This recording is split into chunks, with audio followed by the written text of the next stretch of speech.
میرسدم کار. مگه بهت نگفتن که دست از توطئه بردار؟ آهای آخوند دربار، آهای زالوی خونخوار، به جون مردم افتادی عمره مثل کفتار. به جون هرچی مرده میبندمت به نرده، میکنم با تو کاری که کسی باهات نکرده. شوخی باهات ندارم، بلا سرت بیارم، میام این روزا یه گل تو مخت میکارم.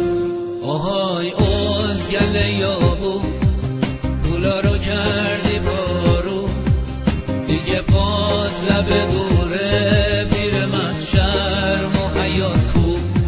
آهای جغده یه دنده، شدی مایه خنده، بگو خمس و زکات به نرخ امروز کیلو چنده؟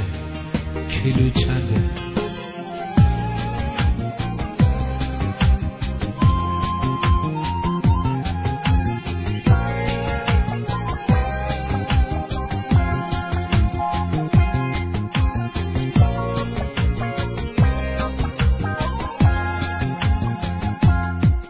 مگه بهت نگفتم که با اون کهنه تفنگم، تا اون روزی که نفسم بزنه باهات می جنگم.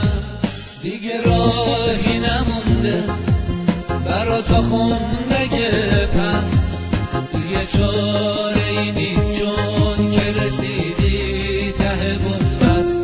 آهای مردک مغرور، آهای وصله ناجور، نمیخوایم نه تو رو نه اون رئیس جمهور مزدور. آهای وطن فروشان، آهای عباب دوشان، دیگه دوام نداری جلو این سیر خروشان.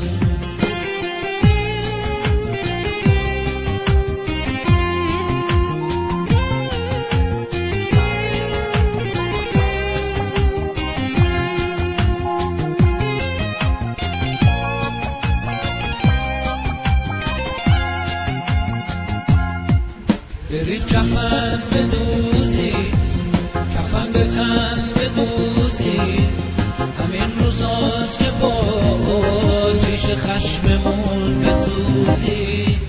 الهی که ذلیل شی، گرفتار و علیل شی، میاد اون روزی که آویزون جر ثقیل شی.